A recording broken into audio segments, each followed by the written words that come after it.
Today on Robot Rivals, 2 colleges will design and build basketball shooting robots. When the time's up, they'll square off at center court on their quest to become the Robot Rivals champion.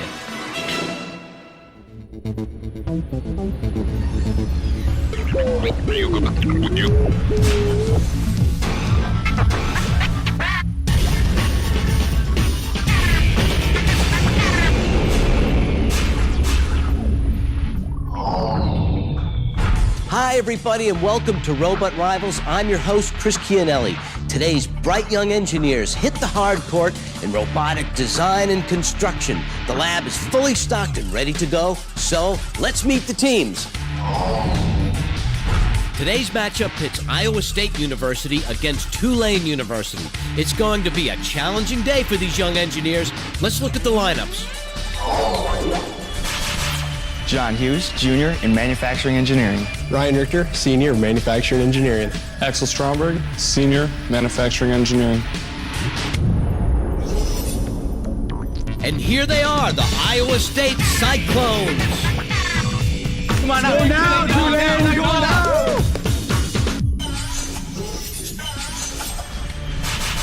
Bill Segura, graduate student, Mechanical Engineering.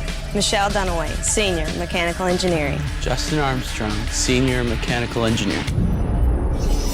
Meet your robot rivals, the Tulane University Green Wave. Go Tulane! Come on in, teams. Welcome to Robot Rivals, ladies and gentlemen. Good to be here, Chris. Good to be here. All right, now, before today, you received a package containing all the information you're going to need to complete today's task, right? Right, we got it. All right, let's take a look at the specifics of their assignment. Today's team must design and build a robot that can shoot basketballs into goals of 3 different heights from various scoring positions on the court. The team with the most points in 3 minutes wins the competition. Both teams will be given a surprise household item. The team that uses the most functional parts will be given 10 bonus points at the beginning of the competition. Okay, I know, far from an easy task. But don't worry, our experts are here to help you out. Working with Iowa State University is Buzz Dawson. Buzz is president of Da Vinci Robotics, a nonprofit organization dedicated to introducing young people to robotics and related sciences. Tulane University will get help from Brian Neve. He's an engineer for the railroad industry, along with holding numerous competition titles and hosting a few combat robot competitions of his own. All right, that's it. We are ready to roll because the building day starts now. It's time to divide you guys up. Now, remember, the competition comes up quickly, and you know what you have to do, right? Right. All right, so get to those design tables and start building some robots.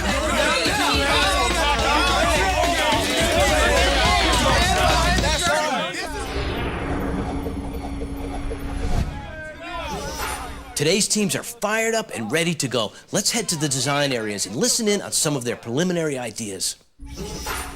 What if we used the lever idea? If we had, if we had our ball sitting here and we had a way to hold it, and then took some type of railing to hold onto that ball, and then if we had like a well, it wouldn't matter whichever class the lever, if we had kind of a fulcrum point for that lever, and it could come and swing. So the lever would come out like this, and we could almost like kick the ball, so we could even to get a hold of it, we could kick the ball and have a cylinder on here that would almost like punt it out of its chute. Oh, okay. We could build it onto it and have the frame onto it and have the drive wheels. Cool, because instead of like a catapult mechanism, right, you actually hold the ball stationary and move a plunger up underneath. Right, and it'd be like punting the ball, and that way we could kind of repeat that over and over and be really accurate with that. Well, guys, if we use this lever, I think we can hold that ball in the same spot, and then with the same amount of pressure, with that linear actuator, we can lift it up and down and completely change our trajectory and be able to make the basket. But I think it's so repeatable that the mechanism is going to stay the same. We can just kind of change our variables and have a really repeatable robot. We have a base, and it's 2-wheel drive, front-wheel drive, and the wheels are operated independently. Then in the back, it's got just a caster, and it can rotate above that. So that'll be pretty easy to steer? I think pretty easy to steer, pretty easy to maneuver. Now the mechanism that's going to use to actually project the ball looking at it from a side view, is we make a, I don't know, for lack of a better term, a barrel. We have some spinning wheels, just like a pitching machine, right? So is the angle important, how you shoot it? Yeah, sure. Yeah, I've got all the equations ready to go for the trajectory, so we should be able to get nothing but net every single time. So how are we going to change the angle? What do you guys think? Might be better to pivot it up here, just that for could probably hold the rigidity, weight. to make Okay. sure it's not too flimsy. So we'd have a pivot point here, and then how would we? And then we could just have the actuator back here. Oh, great, yeah. Then if this works, ultimately, Nothing but net. The teams are narrowing in on the designs, so it's time for Brian and Buzz to double-check the materials in the lab, ensuring all the motors and components are ready for construction.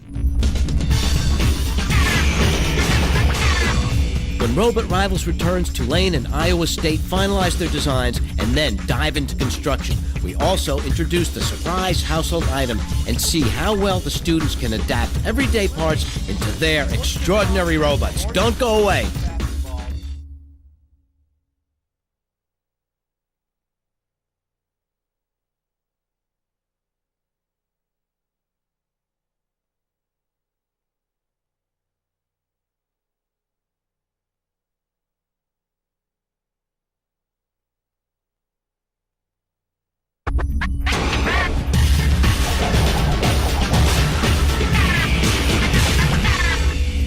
Welcome back to Robot Rivals. Teams from Tulane University and Iowa State have been given the task of building a basketball shooting robot. They've got a lot of work ahead of them, but this is only the beginning. The winner will face other great engineering schools from around the country in the Robot Rivals tournament. Today's winner will advance to the second round and another step closer to the $2,000 scholarship and a spot on the coveted J.F. Engelberger Trophy. Hey, Tulane! Hey, Chris. Come check out the equipment. Look at that. All right. Those are nice. Now listen, the heights of these and the ball are exactly what you'll be using in the competition. All right. Simple enough? The schools have their ideas, they have the competition materials, and they know what they have to do. What these young engineers don't know is what the surprise household item will be. Let's find out what they'll be working with. Look at that. Oh, man. Sweet. Nice. I like the finish. Jeez. Wow. Oh, man, they took the spark plug out. We can't fire the thing up. No wonder it doesn't run. Here on Robot Rivals, we like to challenge the students with a surprise household item. We give them an item that can be found in any home or office. The team that uses the most parts in their robot will receive a 10-point bonus in the competition. Let's see. Well, the frame's still in pretty good shape. I think we can use the steel off of it. Yeah, we could definitely. That might be okay. Our robot's going to be controlled by the 2 motors in the back on the drive motors and 2 caster motors on the front. What we've got figured up is a 3rd-class lever that's going to punch or push the ball from the bottom side of it. And what we'll have is a little pneumatic cylinder that will push this lever and kick the ball from the bottom side. And then to angle our trajectory of the ball, we've got a linear actuator that can move the holding mount up and down. And then with the tire mounted, we can turn the machine to the right or to the left. And we can control how far it goes by the amount of pressure we have in the air cylinder. Basically what we have here is our base frame. These are going to be our 2 driving wheels, and this is our caster in the back. So that's how our machine will move. From the side, you have your base, and the extruded aluminum is going to be the pivot point where the whole barrel will move up and down. The angle will change. This is our actuator, which will actually change the angle. You put the ball in the barrel here, it goes to the bottom, lift it up through the pitching wheels, which are here. They shoot it out, nothing but net. Now that Tulane has a plan, Dell is cutting aluminum for their shooting mechanism while Justin assembles the chassis. Okay, well, here we have the frame. I just about finished with that. We've got the drive wheels mounted on here. So all we need now is a couple of casters on the back, maybe space so it's pretty much level so we can shoot accurately, and we'll be done. Oh, wow! Iowa State has torn into the lawnmower. They must really want those bonus points. Right now I've cut off the mud flap for the lawnmower. We're going to incorporate this into our design to get as many bonus points as possible so we can get the jump on the competition. All righty. These right here, some of the angle brackets that we commonly use here, and what I've done is actually expanded the holes from 1/4 inch up to 1/2 inch, so that way we can connect the rear clevis mount of the linear actuator so we can have elevator control on our shooting mechanism.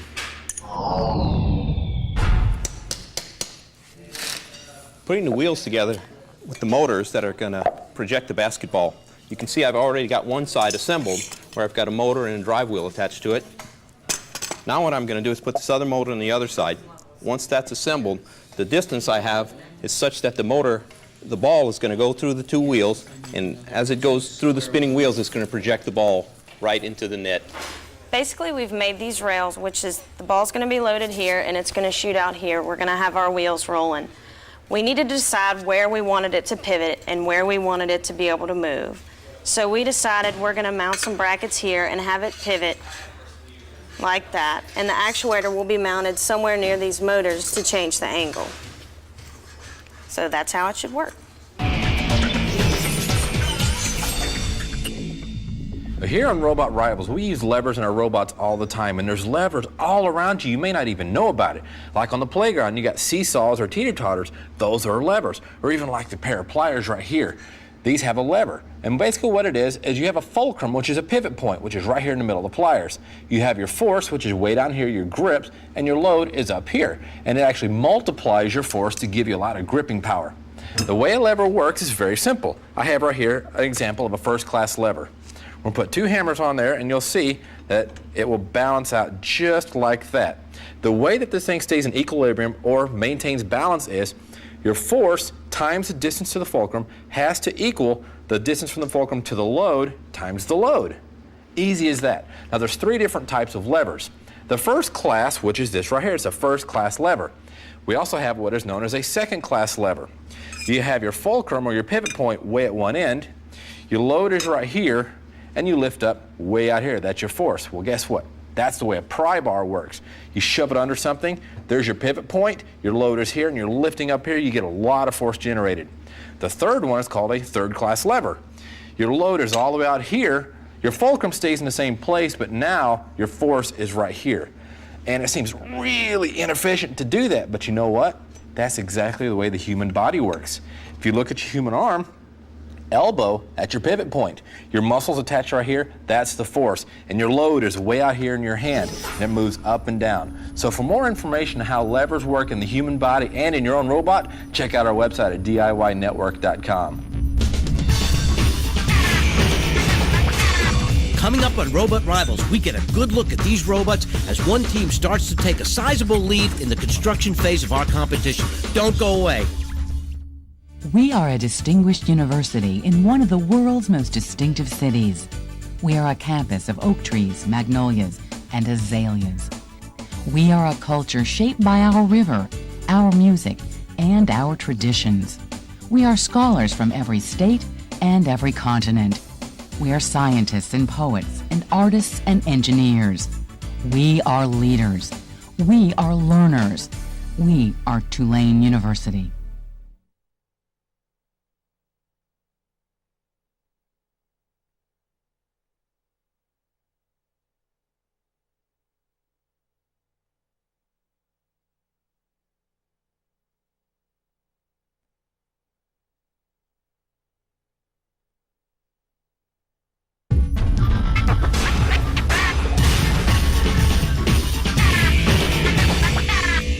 Welcome back to Robot Rivals. Today we have teams from Iowa State University and Tulane University competing to build basketball shooting robots. Both sides of the lab are working hard. Let's see what they're up to.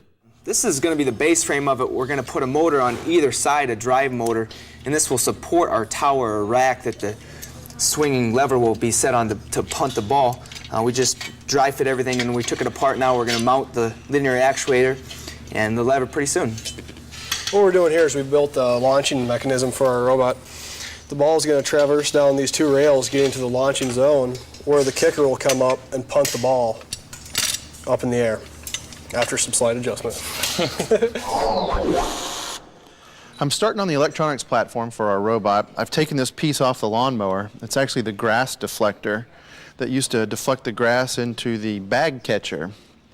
ripped it off with a hammer, drilling some holes in it, mounted our speed controllers. I'll get some batteries on it. We're gonna be running this thing in no time.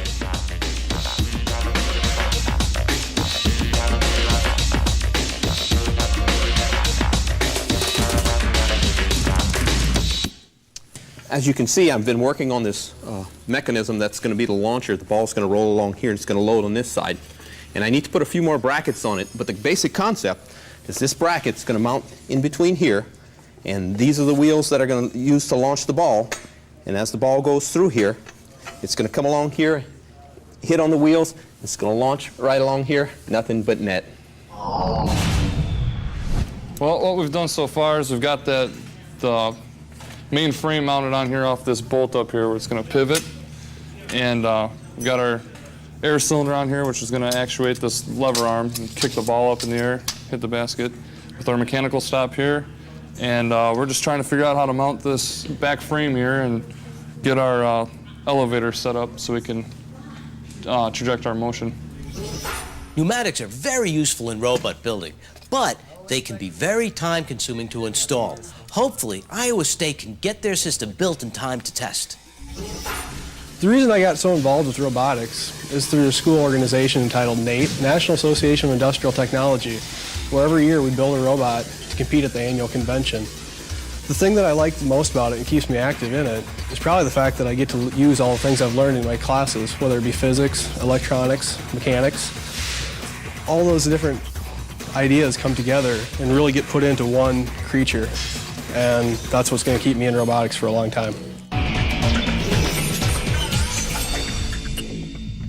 Kinetics, dynamics, kinematics, they all sound like really complex subjects, but they're really not. They're just ways to describe motion through an acceleration.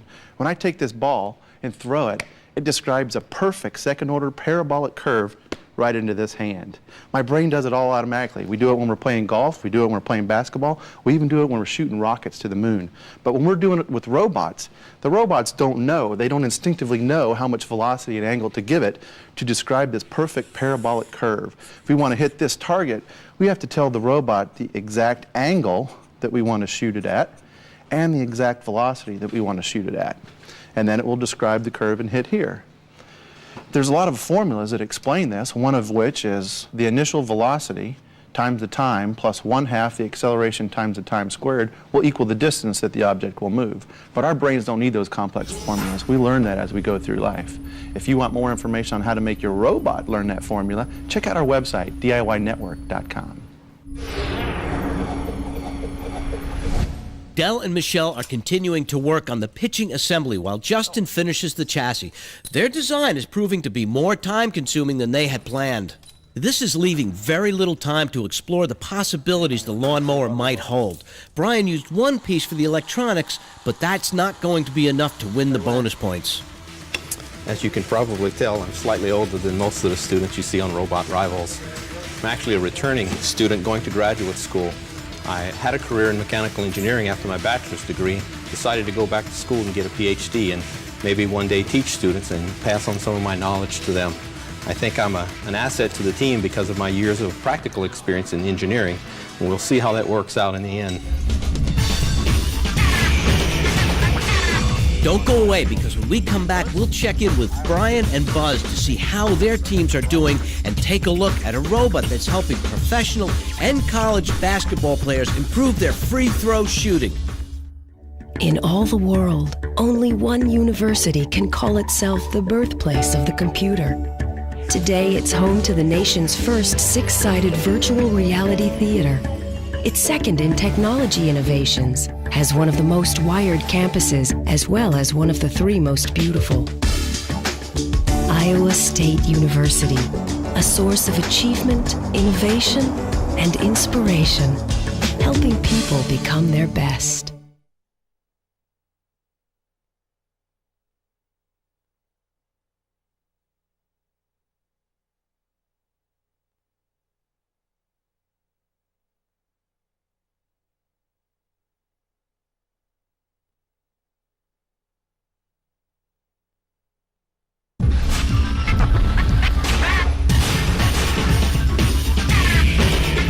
It's Robotic Basketball Day here on Robot Rivals, and it's halftime, as in half the day's gone, and our experts are going to tell us how well the teams are doing. Brian? Well, Tulane's doing great. They got the drivetrain together, they got the launching mechanism together. They just have to marry the two. We'll be launching basketballs in no time. All right. Buzz? Now, Iowa State has their game face on. They've already got the drivetrain together. They got the platform to punt the ball just like a kicker instead of throwing it like a basketball player, and we should be swishing in no time. All right, both teams are moving along real well. It's going to be an awesome basketball play and robot competition.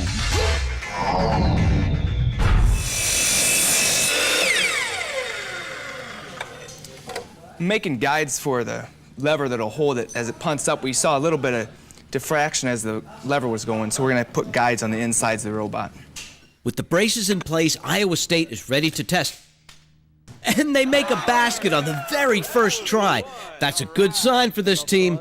They have a good bit of work left to do, but their design is working nicely. Let's check in on Tulane. Tulane's robot is beginning to take shape as well. Justin made calculations for the angle of their shooter, but now believes that it should be at an even steeper angle. This means